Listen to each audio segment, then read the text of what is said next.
Ito na naman mga mare, si Kutak TV. Ayan, nagsisimula naman gumawa ng video niya. Siyempre, ano pa ba? Ayaw pang tumayo ang ating kamera. Ayan na naman, handa na naman si Kutak TV magkalkal ng kanyang mga basura. Ano ba naman ito? Bakit kasi itong mga maniho ibinuhos ito ang mga bato dito sa loob ng basurahan, kaya hindi na kinuha ng taga-pick up ng basura ang mga basura namin dahil may kasamang mga bato. Kaya ang gagawin ko ngayon ito ay kukunin ko ang mga bato, ilagay sa sako. Siksi ka ba naman mare? Si Kutak TV ito, nagsimula nang ilalagay ang bato. Ayun, siyempre sa mga gumagamit ng bato dyan, ito baka pwede nyo itong magamit. Libre lang ito, ibibigay ko sa inyo. Ayan o, iniipon ko ang mga bato o, para kukunin na ng basurero ang aming basura. Medyo matagal-tagal na itong basura namin dito, hanggang ngayon hindi pa kinuha. Sige, yan, napakaraming bato. Sige pa, Kutak TV, kaya mo pa yan. Wala naman akong pakialam sa mga taong nanonood dyan sa akin, bakit ako'y nagkakalkal ng basura. Ang importante, nagkatrabaho tayo ng marangal.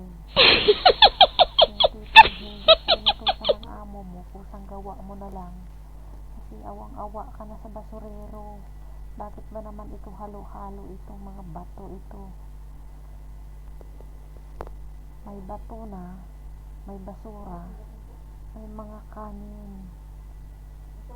Kita mo lang to ang mga ibang lahi na ito, makatapon ng basura dyan pa sa basurahan namin. Ayan, sige, kaya mo yan Kutak TV, masipag ka naman. Tanghaling tapat, nandyan ka, nagkakalkal. Sige lang, kaya mo yan. Tayong mga OFW, basta ikakabuti natin, gawin natin ng mabuti talaga, gumawa tayo ng paraan para lang mabuti. Kasi nangangamoy na ang mga basura dyan, hindi talaga kinuha ng truck dahil halo-halo nga. Ayan pa, may parating pa na rescue. Ayan, ang basurera din. Siyempre, tutulungan ako dyan ng volunteer. Magbo-volunteer din si kumari ko. Sige kumari, halika, pagsaluhan natin ito. Pagtulungan pala. Lakas-lakas ni kumari oh. Tuwad mo lang yan kumari.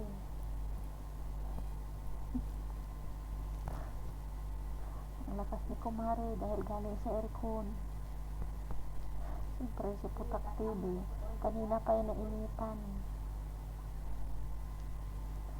Hindi namin iniisip yan, ang init sa labas, para kang nasa oven.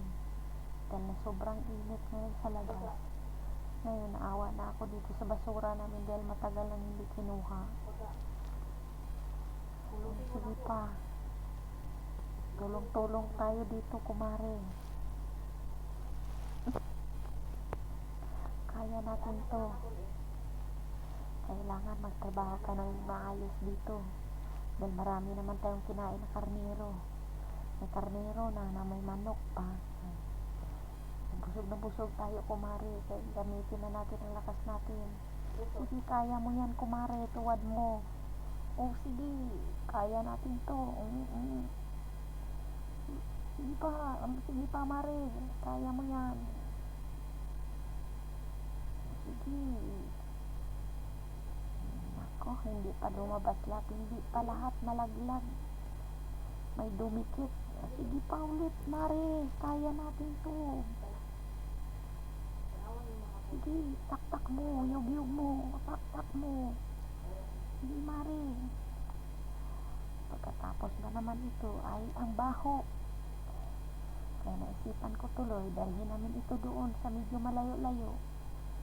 Mahirap na pag naamoy ng amo namin. Otro trabaho na naman ulit. Ngayon, pipiliin na naman namin ito at ilagay sa sako, sa plastic, para talagang hindi mangamoy. Ngayon, nakaganti rin kami. Basurahan ng kapitbahay namin nilagay. Tapos ang aming basurahan wala nang laman. Ayan, halo-halo na dyan. Ang mga kanin, ulam, bato, at iba pa.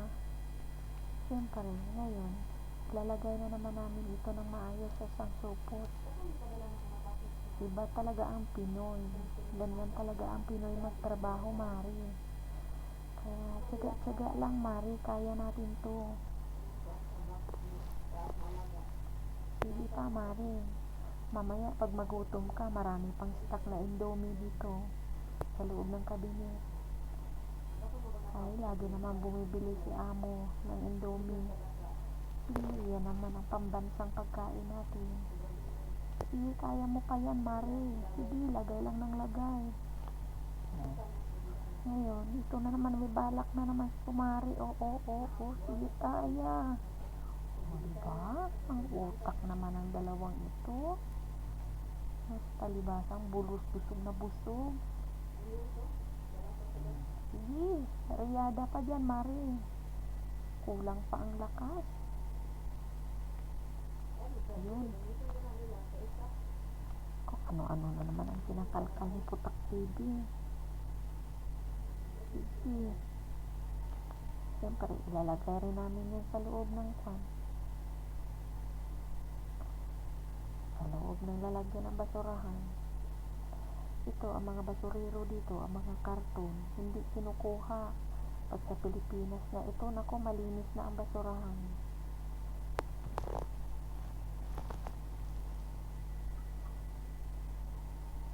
Ito na ang next. Siyempre, papagandahan namin ito. Ipasok na yun sa supot. Wala nang amoy. Yan na, Mari. Wala lang naman si Mari. Dinma ako. Sige. Kaya ko to, Mari. Dinma mo lang ako. Tuloy-tuloy lang. Wow, napansin din ako ni Mari ko. Ang bilis talagang magtulong ni Mari. Sige. Ayan, nagbukas ulit si Mari ng isang supot. Sosyal, Mari. Donut pa.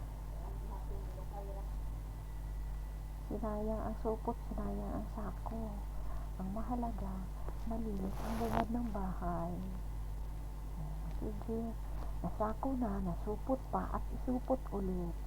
Ngayon, magtatanong na ngayon ang amo kung ano ang nangyari sa basura. Bakit nawala na? Wala nang laman ang basurahan. Ganyan ang Pinoy. Inuunahan na ang amo. Sa halip na mag-utos sila, tapos na. Diba? Sipag ni Mari, binagay na talaga kaagad sa plastic ng basurahan. Taktibi. Naku, simot ang basura. Kaso puno ang basurahan ng kapitbahay.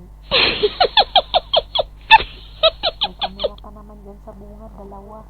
Isa sa amin, isa sa kapitbahay. Kaya kitang-kita kami kung ano ang pinanggagawa namin dyan.